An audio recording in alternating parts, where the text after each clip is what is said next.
Y'all ready for your closer or your final comedian end of the night? Next comedian wants me to let you know she's a proud military vet. She's all the way from New York City. Give her Linda Marcus Smith.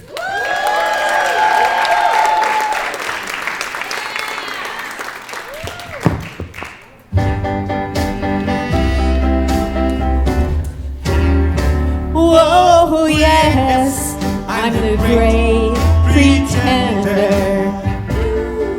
Pretending that doing well. Yeah, pretending that I'm doing well. Yeah. My name is Linda Marcus Smith. That's 3 names. Laugh Factory's only 2. What's with that? How many of you have 3 names? Clap it up. Yeah. People say to me, you go by 3 names. What are you, some kind of diva? No, I don't go by 3 names because I'm a diva. I go by 3 names because I'm still pissed about John Wilkes Booth. I know, we're in a theater. He was too the day that Lincoln got shot, right? I'm so mad about it because if you think about it, he was an actor in a theater and he got famous with 1 headshot. I know, blows my mind too. Yeah, I started comedy and it's really, really hard doing comedy because I'm so stinking hot, right, sir? You get it. So hard doing comedy, and it's hard doing comedy because I'm so old. You get it, right? Give it up for him. Give it up for him, sitting in the front. Yeah, we got the brave 2 ladies up front. I was in the military. I think they're braver. What do you say? Yeah. It's so hard doing comedy because I'm old and white. Makes it so hard. It's not the year of the white. Just kidding. And it's really hard because everybody thinks that because I'm old and I have nice hair, it's a wig. Pull it, sir. It's not a wig. He's like, no. I'd rather find your G-spot. It's just a joke. Sister, don't bum rush me. I come from, you're looking at me, you hear I'm from New York. Don't I sound like a New Yorker? No? Oh my gosh. I love messing with New Yorkers. All the gals that came with me from New York, I love messing with New Yorkers. Have you tried? It's so much fun. You guys should try it. So what I do is I go up to them and I say, hey, I'm from the Upper West Side. And they say, forget about it. No, you're not. And I go, oh, not the good one, not New York. I'm from the Upper West Side of the map, Oregon. I know. A little town you've never heard of in the news before at all, Portland.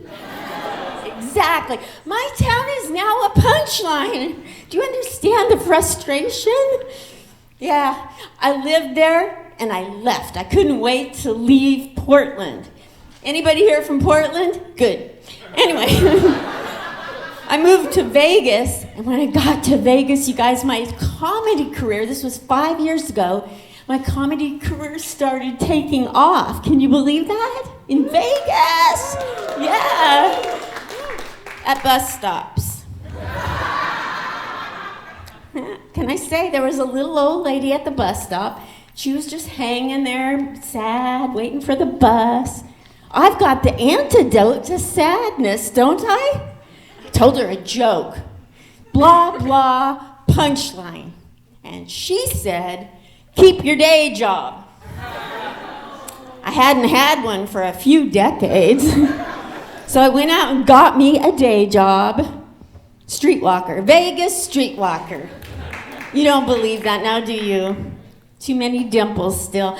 I mean the kind with a Fitbit. You got to remember to wear the Fitbit when the cop stops you. Otherwise, he thinks you really are a streetwalker. Yeah. I go up and down the Vegas Strip. I don't know, do you guys remember this thing called a pandemic? In Vegas, during the pandemic, they take out the palm trees. So I'm scared to walk when there's none of you tourists in Vegas. I was. So I walked in the middle of the median where the palm trees used to be. And the cop stopped me, but I had my Fitbit on, so it was cool. And he says, "What are you doing walking in the middle of this street?" Reasonable question. I had a reasonable answer, and it goes like this. There's tweakers on the left of me, that's people on drugs. Tweakers to the left of me, tweakers to the right, and I'm stuck in the middle with you, sir. Yeah.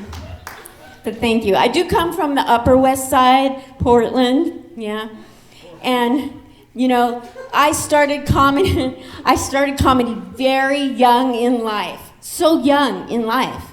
At age 63. Yeah. Us geezers know that's the new young. That's right.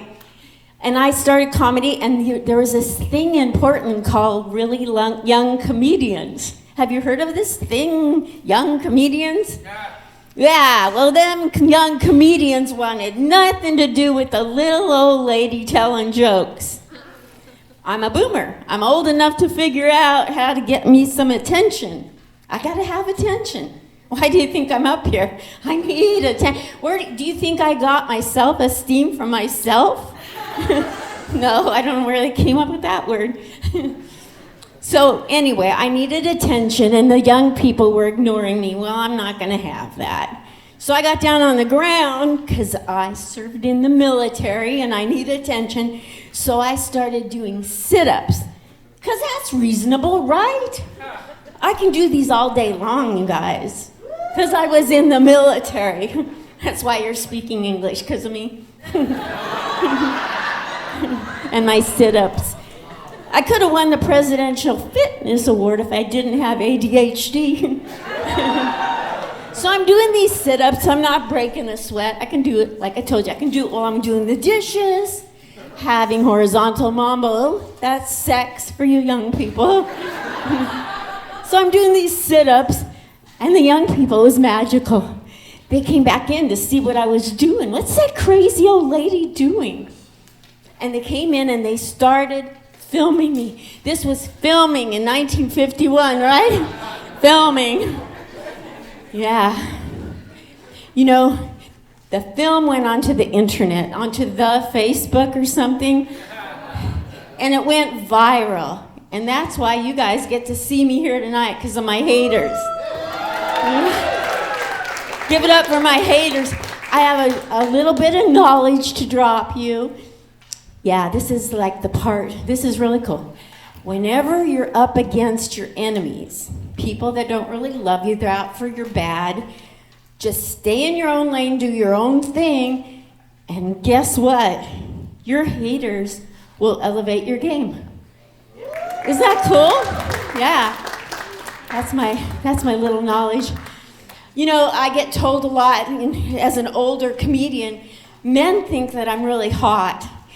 And I was really a plain Jane growing up, so I don't really identify with that, you know, but I do identify with getting weird compliments as we get older. Take notes, you're gonna need this in about 50 years. I go for coffee, because where are my coffee drinkers? Addicts, where are you? Yeah. I go for coffee because I'm addicted. It's a serious thing. And I go in, and the barista named Jim, he always has some kind of backward compliment for me. You're gonna get them, ladies. You're gonna get, and guys, listen, because this is your opportunity to up your game with your compliments. I go in, and Jim says, "Linda, you look so good for your age." Where did he go wrong, ladies? He said, "For your age." He ruined the compliment. He went long. Not the kind you want. Okay.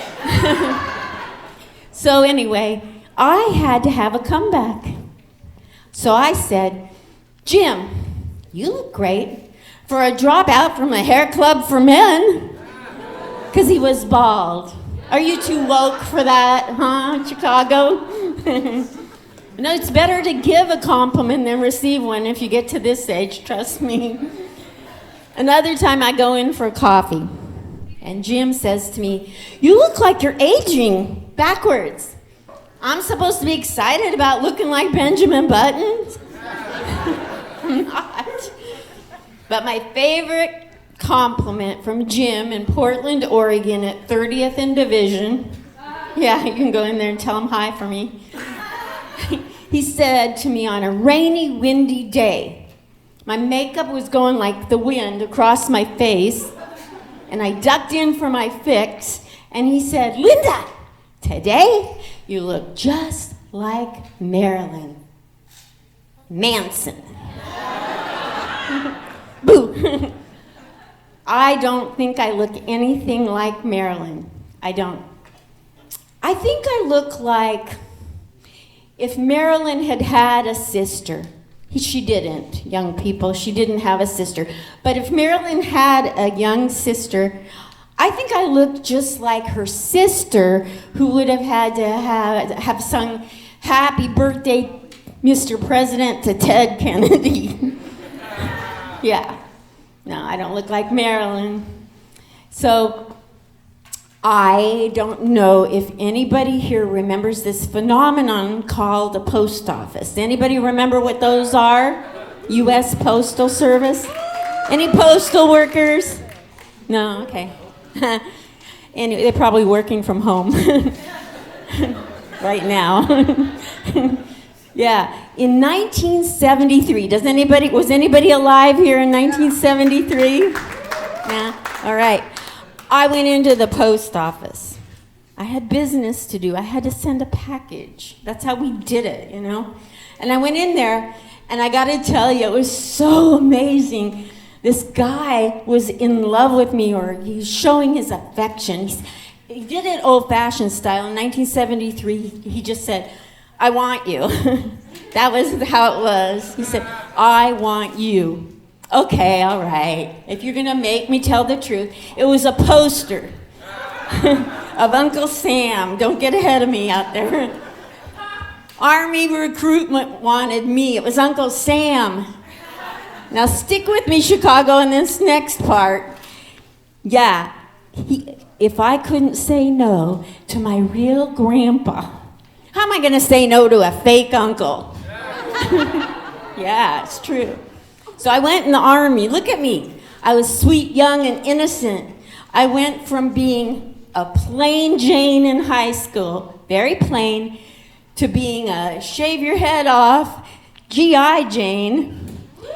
Yeah, to 2,000 men, and I was the only woman on the post. And now I was Gina Lola Brigida. I see your pupils dilating. Take out Gina, throw in any Kardashian, it's the same joke. Yeah. But I served our country proudly. It was amazing. Some of the best memories of my life. I never want to get dementia and forget them. I got a lot of attention, more than with my sit-ups. Thanks, you guys. I'm Linda Margaret Smith.